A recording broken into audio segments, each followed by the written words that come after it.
जय हिंद सभी को। Welcome to learn with Priyanka Rohila channel.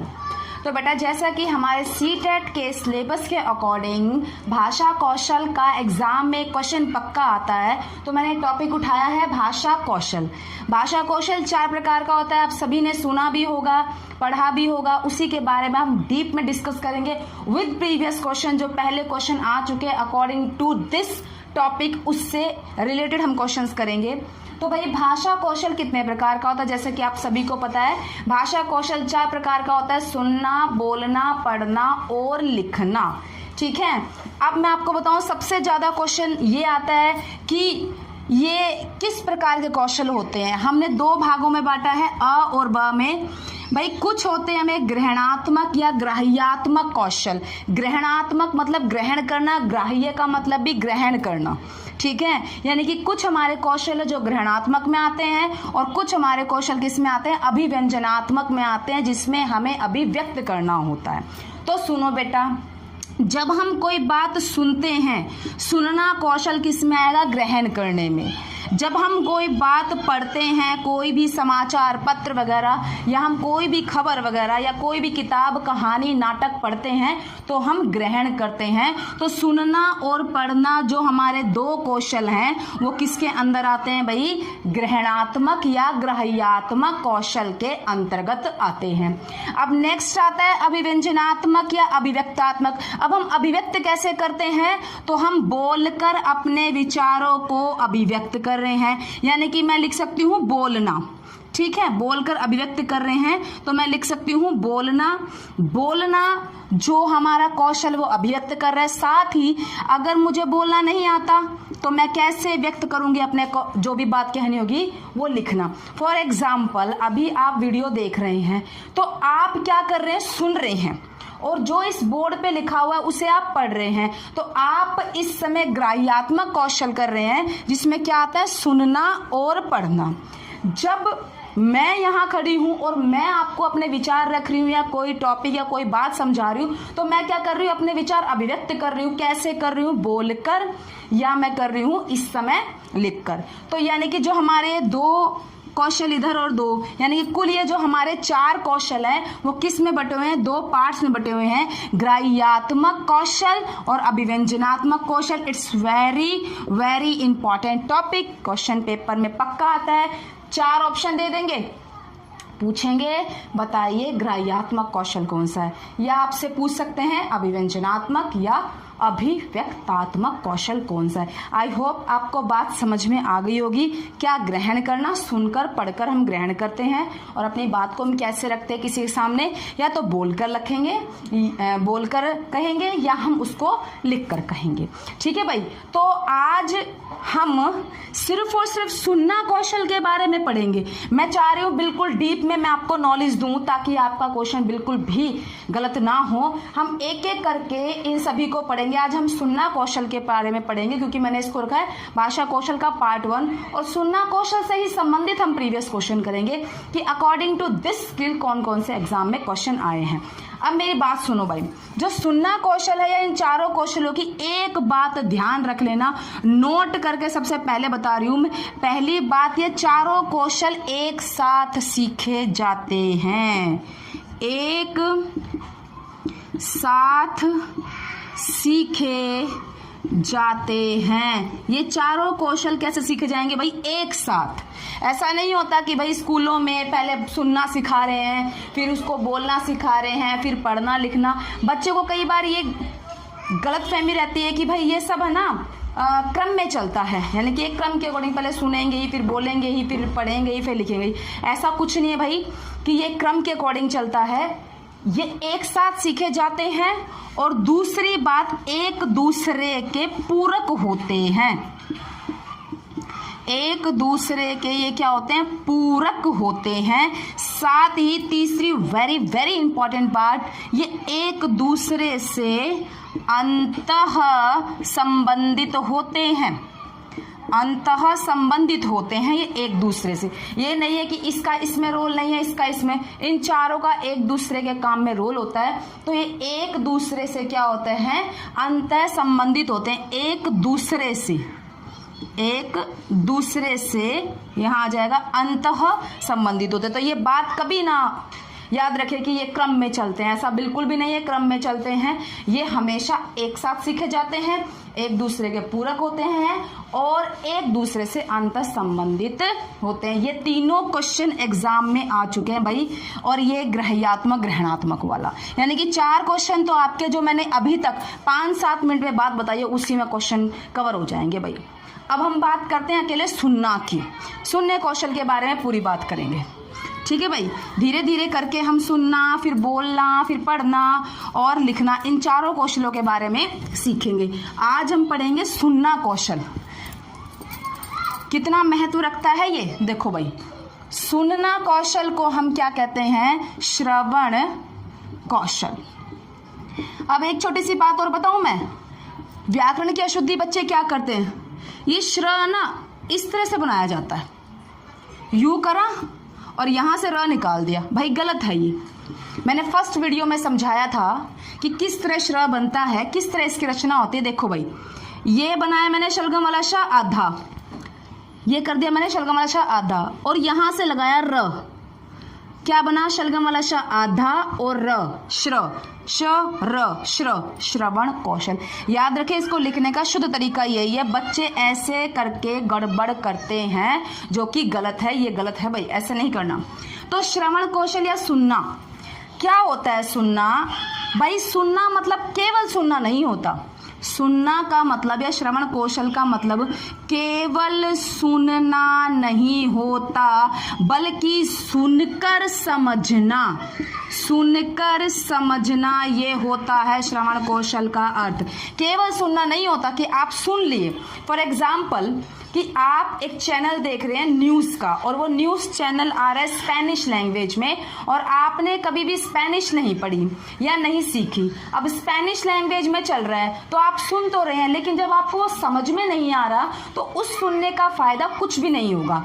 तो याद रखें कि सुनना मतलब केवल सुनना नहीं होता, सुनना मतलब होता है सुनकर समझना, अर्थ ग्रहण करना।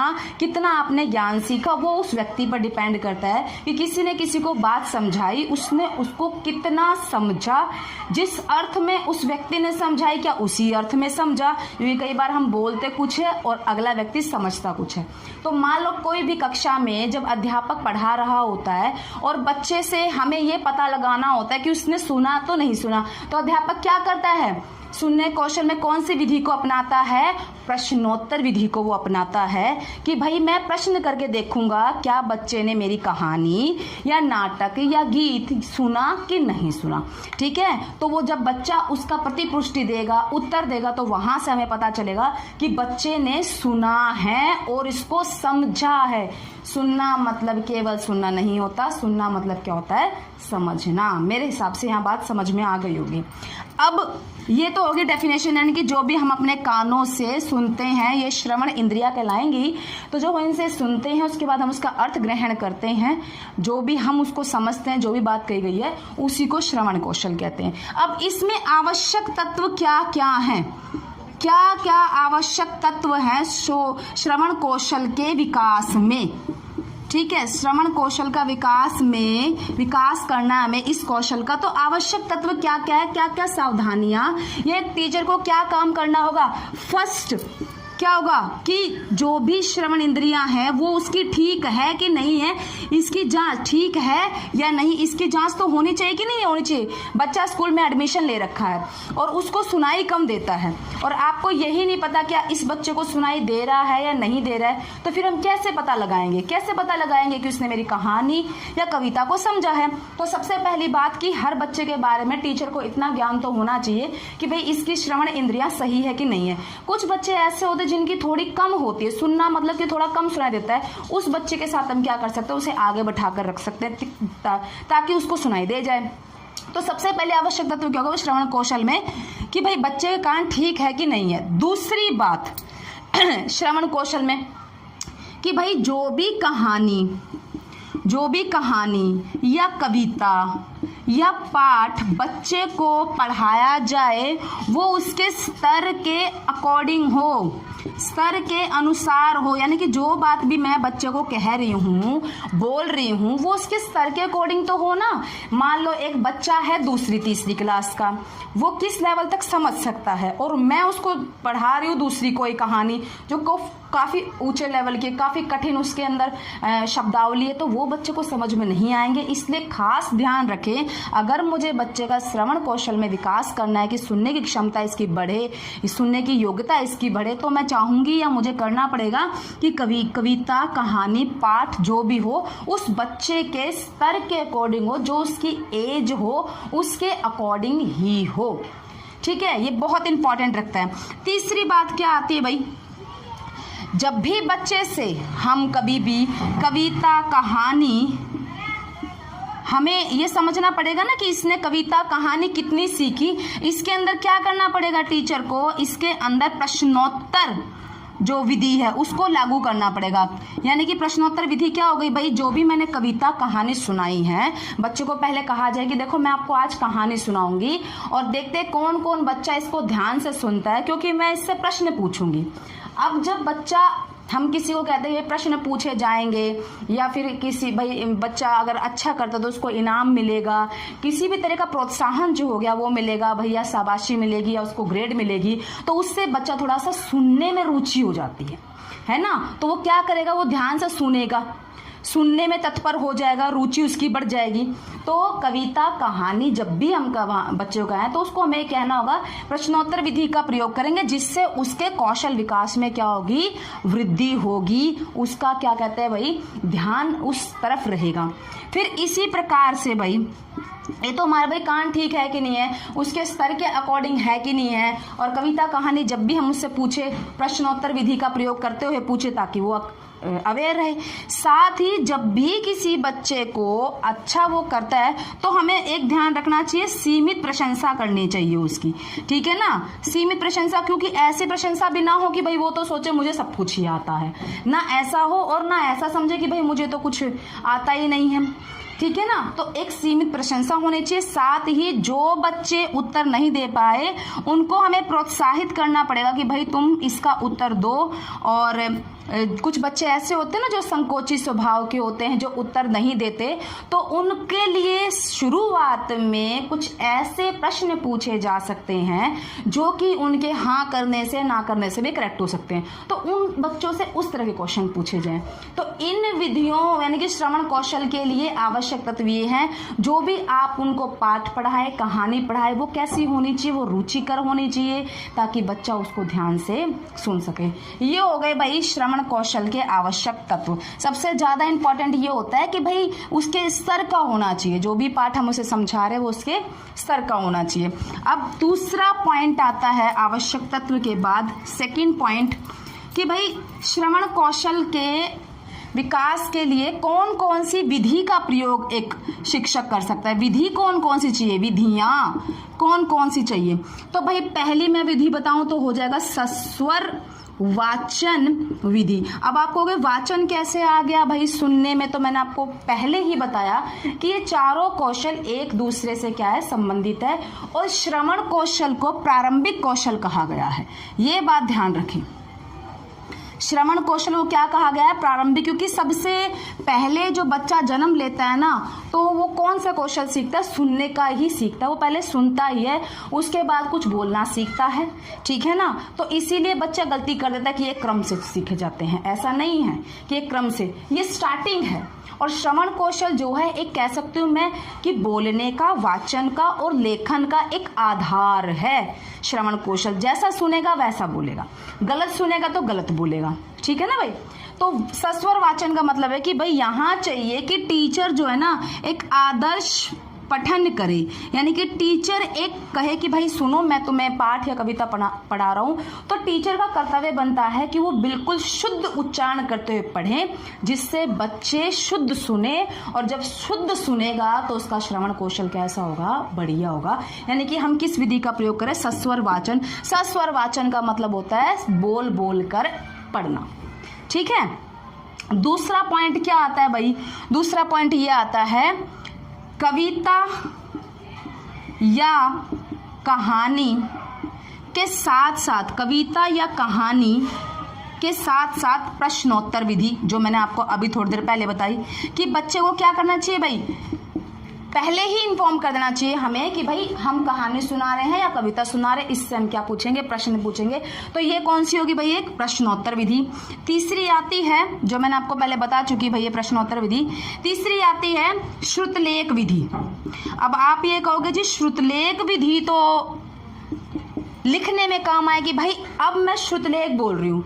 श्रुत का मतलब क्या होता है, सुनकर लेख, श्रुत लेख सुनकर लिखना है। अब मान लो मैं कोई से शब्द बोल रही हूँ, जब मैं शुद्ध बोलूंगी, मानो ताजमहल बोला, उसको मैंने शुद्ध बोला, तो शुद्ध जब बच्चे को हम बोलेंगे तो क्या होगा भाई, शुद्ध सुनेगा और शुद्ध लिखेगा, यानी कि सुनने में भी बेहतर होगा वो और लिखने में बेहतर होगा। तो ये आई हमारी श्रुत लेख विधि। चौथे नंबर पे आती है भाई सहगामी क्रियाएं विधि। सहगामी क्रियाएं विधि कौन सी होती है, यानी कि जो को एक्टिविटीज होती है ना। अब बच्चे को वाद विवाद प्रतियोगिता होगी, बाल गीत प्रतियोगिता होगी, जब हम इनमें उसको इंटरफेयर करेंगे तो मान लो कोई बच्चा कहानी सुना रहा है, कोई बच्चा कविता सुना रहा है, या टीचर कविता सुना रही है, या किसी तरह की प्रतियोगिता रखी गई है, तो बच्चा क्या करेगा, उसे सुनेगा, ग्रहण करेगा और उसके सुनने कौशल में क्या होगी भाई, वृद्धि होगी। तो इस तरीके से हम बच्चे के श्रवण कौशल में भी क्या कर सकते हैं, विकास कर सकते हैं, इन विधियों को अपनाकर। सस्वर वाचन हो गया। साथ ही एक बात और बताऊं, इस सस्वर वाचन में ना टीचर लय, प्रवाह और गति, इसका खासा ध्यान टीचर को भी रखना चाहिए, क्योंकि जब वो बोलेगा, जैसे कि मान लो मैंने एक सेंटेंस बोला है, यहाँ एक एग्जाम्पल देखो, ये सेंटेंस बोला मैंने, रोको मत जाने दो। अगर इस सेंटेंस को नॉर्मल बोला जाए, रोको मत जाने दो, भाई रोको मत, उसको जाने दो, लेकिन अगर मैं कहूँगी रोको मत, यहाँ आके जोर लगा दिया, उसके बाद बोला जाने दो, तो इसका मतलब क्या हुआ कि उसको रोकना नहीं है, उसको जाने देना है। तो ये लय, प्रवाह, गति, कहाँ विराम लेना है, इस तरीके से पढ़ोगे तो बच्चा भी यही सीखेगा, उसमें भी उचित लय, प्रवाह, गति के अनुसार पढ़ने के कौशल का विकास होगा। पढ़ेगा बच्चा कब, जब बच्चा शुद्ध सुनेगा, आदर्श पठन जब वो सुनेगा। तो ये भाषा कौशल की श्रवण कौशल जो विधियां हैं वो ये हैं भाई मुख्य। नेक्स्ट भाई, श्रवण कौशल में क्या क्या हम और इस्तेमाल कर सकते हैं जिससे बच्चे के विकास में बाधा ना आए, उसका विकास निरंतर होता रहे। और एक बात याद रखना चाहिए, श्रवण कौशल है या सुनना बोलना, जितने भी कौशल है ना, ये 1 साल 2 साल में तैयार नहीं होते, ये निरंतर और सतत प्रयास से तैयार होते हैं कि किसी बच्चे में सुनने की कितनी क्षमता है। तो भाई अब श्रवण कौशल में हम दृश्य व श्रव्य सामग्री का भी प्रयोग कर सकते हैं, जिससे श्रवण कौशल में बहुत विकास हो सकता है भाई। तो दृश्य व श्रव्य सामग्री का प्रयोग कैसे, जैसे कि भाई देखो, हम यहाँ रेडियो का प्रयोग कर सकते हैं। रेडियो में उचित मनोरंजक कार्यक्रम आते हैं, वो बच्चों को सुना के उनका श्रवण कौशल बढ़ाया जा सकता है। दूसरा भाई, हम वीडियो का इस्तेमाल कर सकते हैं। आजकल देखो टेक्नोलॉजी बहुत बढ़ गई है, तो वीडियो वगैरह अगर हम किसी की दिखाते हैं बच्चे को, तो वो देखेगा भी, उसको ध्यान भी लगाएगा, सुनेगा भी, उसका श्रवण कौशल बढ़ सकता है। तीसरा, हम कंप्यूटर का यूज करके, कंप्यूटर में कोई भी वीडियो, वही बात आ गई कि कंप्यूटर में कोई भी वीडियो वगैरह हम दिखा सकते हैं उसको और उसको सुना सकते हैं। साथ ही हम चलचित्र का प्रयोग कर सकते हैं। चलचित्र ऐसा भी हो सकता है कि भाई मूक चलचित्र है, भाई ऐसे स्लाइड्स सी चलती जा रही है पिक्चर्स की, या भाई ऐसी है जिसमें स्लाइड चलती जा रही है, साथ में कुछ बोला भी जा रहा है, तो वहाँ बच्चे जो है सुनकर अपना श्रवण कौशल का विकसित कर सकते हैं। तो दृश्य श्रव्य सामग्री का प्रयोग भी भरपूर करना चाहिए श्रवण कौशल के विकास में। अच्छी अच्छी कहानियाँ, मनोरंजक कहानियाँ होंगी, या बड़े बड़े उच्च विचारों वाले व्यक्तियों की, लाइक स्वामी विवेकानंद हो गया, महात्मा गांधी हो गया, इनके विचारों को प्रस्तुत कर सकते हैं, ताकि बच्चे में सुनने की क्षमता का बढ़िया विकास हो। अब अगर बच्चे में श्रवण कौशल विकसित होगा, अच्छा होगा, तो क्या क्या फायदा होगा, यानी कि श्रवण कौशल के क्या क्या महत्व है भाई। पहला, ज्ञानार्जन में फायदा होगा, उसको ज्ञान होगा, चीजें सुनेगा तो उसको ज्ञान होगा, ज्ञान का उसका अर्जन होगा। दूसरी बात, शुद्ध उच्चारण होगा, उसका उच्चारण कैसा हो जाएगा, अच्छा हो जाएगा, शुद्ध उच्चारण में आ जाएगा। तीसरी बात, शब्द भंडार में वृद्धि होगी, शब्द भंडार में वृद्धि होगी। चौथी बात, अपनी अभिव्यक्ति कर सकता है। अभिव्यक्ति का साधन होता है भाई, एक सुनेगा तो किसी के पास अपने जो भी बात उसने सुनी है वो भी अभिव्यक्त कर सकता है, अपने विचार अभिव्यक्त कर सकता है। तो सुनने से उसके इतने सारे फायदे होने वाले, देखो भाई। साथ ही जब सही सुनेगा तो आदर्श पठन वो भी कर पाएगा, ठीक है ना, आदर्श पठन वो भी कर पाएगा। यानी कि इतने सारे फायदे हैं सुनने में। सबसे बड़ा तो ज्ञान अर्जन हो गया भाई। अगर कोई सुनता है तो ज्ञान तो अर्जन वो कहीं नहीं पाएगा, क्योंकि हर जगह तो ना लिख लिख के ज्ञान कोई देता है, हर जगह तो ऐसा नहीं होता। कहीं कहीं सभाएं होती है, भाषण होते हैं, भाषण विधि का भी प्रयोग कर लिया जाता है, भाषण कहे जाते हैं। भाषण में खास बात एक बताऊँ, टीचर को पहले आगाह कर देना चाहिए भाई हम भाषण दे रहे हैं इस पॉइंट पर और हम आपसे प्रश्न पूछेंगे, बच्चा 100% सुनेगा, ठीक है ना भाई। तो ये श्रवण कौशल के क्या आते हैं भाई, महत्व। हमारा टॉपिक श्रवण से यहाँ पर कंप्लीट होता है, श्रवण कौशल से, इससे बाहर कुछ नहीं पूछा जाता, ठीक है। अब आप नॉर्मली भी सोच के कर सकते हैं भाई सुनेगा तो कितने फ़ायदे होंगे। अगर हम सुनते नहीं हैं, किसी की बात को हमने सुना ही नहीं, तो हम उसका उत्तर भी नहीं दे पाएंगे, ठीक है भाई। अब इस टॉपिक के अकॉर्डिंग मैंने कुछ प्रीवियस क्वेश्चंस लिए, अब उनका आंसर देते हैं और देखते हैं आपने कितना सीखा, ठीक है बेटा। Thank you very much. अब हम क्वेश्चन स्टार्ट करते हैं कि सुनना कौशल के बारे में कौन सा उचित नहीं है, उचित कथन नहीं है। तो जितने भी मैंने क्वेश्चन लिए हैं वो सभी श्रवण कौशल से संबंधित है या टोटल भाषा कौशल से संबंधित है, और सारे क्वेश्चन बेटा प्रीवियस हैं। थोड़ा ध्यान से देना, आंसर अपने घर बैठ के आंसर देना और देखते कितने नंबर लोगे आप, ठीक है ना। मूल्यांकन करेंगे आपका कि आपने इन क्वेश्चंस में कितने नंबर लिए। तो पहला ही से उचित नहीं है पूछा है, तो पहला ही ऑप्शन है सुनना कौशल सबसे कम महत्वपूर्ण है। देखो पहले ही ऑप्शन से आपको पता लग गया होगा। नेक्स्ट और पढ़ लेते हैं। सुनना कौशल मौखिक कौशल के अंतर्गत आता है। सुनना कौशल अन्य कौशलों के विकास में सहायक है। सुनना कौशल का विकास भाषा के नियमों को पहचानने, उनका निर्माण करने में सहायक है। तो क्या होगा इसका आंसर? बिल्कुल इसका आंसर क्या होगा? सुनना कौशल सबसे कम महत्वपूर्ण है, क्योंकि इसने कहा है कथन उचित कौन सा नहीं है। तो बिल्कुल भाई किसने कह दिया सुनना कौशल सबसे कम महत्वपूर्ण है? सुनेंगे तो ही तो कुछ कह पाएगा। जो बच्चा सुनता नहीं है वो बोलना भी बहुत देर से सीखता है, और क्या पता उसकी सुनने के साथ साथ बोलने की शक्ति भी कम होती है। अक्सर देखा गया है कि जो बच्चा कम सुनता है वो बोलता भी कम ही है, या कम या बिल्कुल ही नहीं बोल पाता। नेक्स्ट क्वेश्चन इज़ सुनना कौशल में शामिल है सुने हुए शब्दों की केवल पुनरावृत्ति। एक बात याद रख लेना, सीटेट के एग्ज़ाम में जहाँ केवल आंसर आ गया, जहाँ ही आ गया, वहाँ वो आंसर बिल्कुल गलत होगा, ठीक है। तो ये तो फर्स्ट ऑप्शन तो बिल्कुल कट। नेक्स्ट, दूसरों की बात सुनने में रुचि, धैर्य और प्रतिक्रिया। तीसरा, प्रश्नों को ध्यानपूर्वक सुनने की क्षमता का विकास। चौथा, शांतिपूर्वक सुनना। अब यहाँ पे ना बच्चे फर्स्ट और सेकंड, थर्ड, फोर्थ तो बिल्कुल कहेंगे भाई चलो ये तो आंसर हो नहीं सकते, लेकिन जैसे कि मैं बात करूँ सेकंड की और थर्ड की, बहुत करीब है इनका आंसर। अब ये कह रहा है प्रश्नों को ध्यानपूर्वक सुनना, तो बच्चे जो पपिल टीचर हैं वो यही सोचेंगे कि भाई हाँ भाई ये तो यही होगा आंसर, प्रश्नों को ध्यानपूर्वक। अरे भाई सुनना मतलब अपने दैनिक जीवन में, दैनिक व्यवहार में सुनने का मतलब ये नहीं होता कि शिक्षक सिर्फ प्रश्नों को ही ढंग से सुनना वो सीखे, वो हर किसी की बात को ढंग से सुनना सीखे। तो यहाँ दूसरे की बात सुनने में, अब दूसरे की बात में चाहे वो प्रश्न हो, चाहे उसकी कोई अभिव्यक्ति हो, चाहे नाटक हो, चाहे कहानी हो, सारी चीज़ें शामिल हो जाएंगी। धैर्य, क्योंकि सुनने में कई लोग धैर्य नहीं रखते, सुनने से पहले आंसर देने देते। कई बार ऐसा नहीं होता कि हम क्लास में क्वेश्चन पूछ रहे होते हैं और क्वेश्चन पूछने में क्वेश्चन भी कंप्लीट नहीं होता, लेकिन बच्चे पहले उत्तर देने लग जाते हैं। तो धैर्य बहुत ज़रूरी है।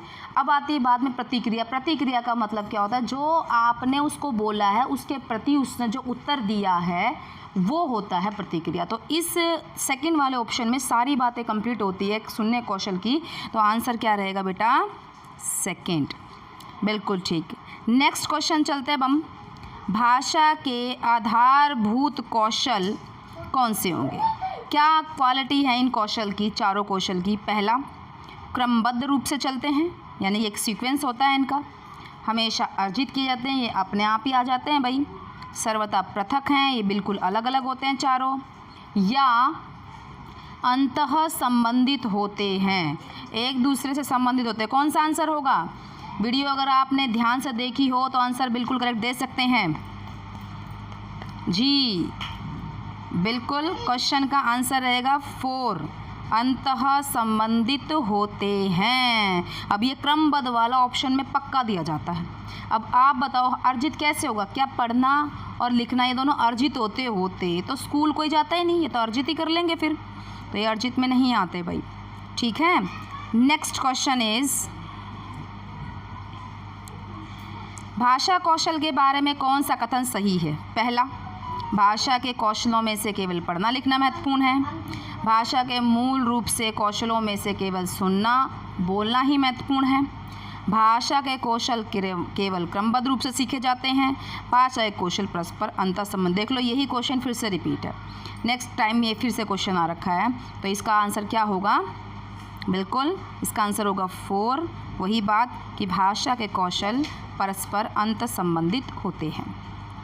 नेक्स्ट क्वेश्चन इज सभी भाषाई कुशलता, यानी कि जो चारों भाषा कौशल हैं वो क्या हैं? एक दूसरे से अलग हैं, एक दूसरे से बढ़कर हैं, एक दूसरे को प्रभावित नहीं करती, या एक दूसरे से संबद्ध है। क्या होगा इसका आंसर?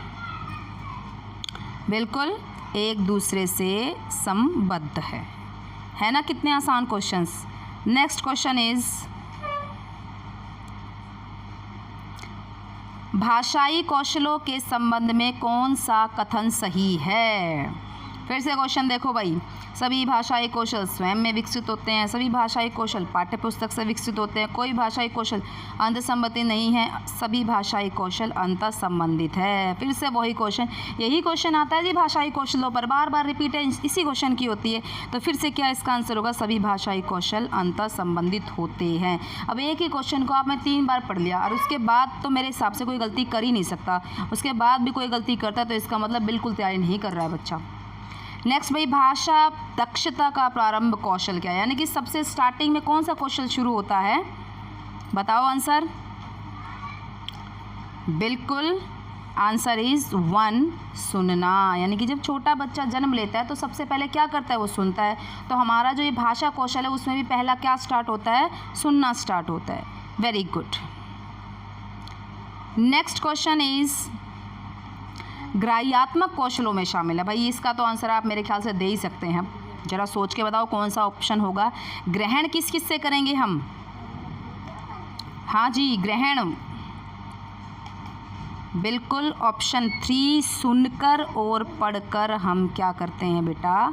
ग्रहण करते हैं किसी भी बात को सुनकर और पढ़कर। ये किस में आएंगे? ग्राह्यात्मक कौशल में। मेरे ख्याल से आपको बात समझ में आ रही होगी। नेक्स्ट क्वेश्चन इज श्रवण कौशल का सबसे कम महत्वपूर्ण उद्देश्य क्या है? सबसे कम महत्वपूर्ण बताना है। फर्स्ट, अर्थ ग्रहण करने की योग्यता का विकास करना। सेकंड, छात्रों में मौलिकता का विकास करना। मौलिकता मतलब ओरिजिनलिटी, मौलिक विचार रखना, अपनी बात कह सकना। थर्ड, लेखन कुशलता में निपुणता प्रदान करवाना कि भाई लिखना अच्छा आ जाएगा इसको। फोर्थ, केवल सुनने की क्षमता को विकसित करना। मैंने फर्स्ट ही क्वेश्चन में बात कही थी, केवल जिसमें आ गया वो होगा गलत। तो सबसे कम महत्वपूर्ण उद्देश्य कौन सा हो जाएगा? केवल सुनने की क्षमता को विकसित करना। हाँ जी, बताओ क्वेश्चन समझ में आ रहे हैं कि नहीं आ रहे हैं? है ना, बिल्कुल ईजी क्वेश्चन। तो यहाँ पे मैंने 9 क्वेश्चन लिए हैं भाई, और 9 क्वेश्चन मेरे हिसाब से सभी बच्चों को समझ में आया अकॉर्डिंग टू ओनली 1 कौशल, श्रवण कौशल। तो बेटा यदि आपको कोई क्वेश्चन समझ में ना आया तो आप कमेंट बॉक्स में लिख सकते हैं, मैं उसकी एक्सप्लेनेशन आपको दे सकती हूँ। और एक बात और ध्यान रखना कि जो सुनना कौशल है, सबसे महत्वपूर्ण बात बताऊँ, ये ध्वनि विभेदीकरण सिखाता हमें। व्हाट इज़ ध्वनि विभेदीकरण?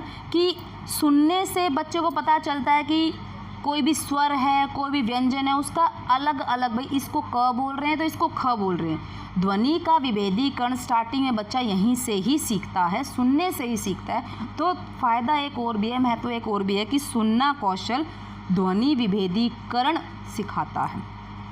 तो बेटा नेक्स्ट वीडियो का थोड़ा सा इंतज़ार करें। Thank you very much.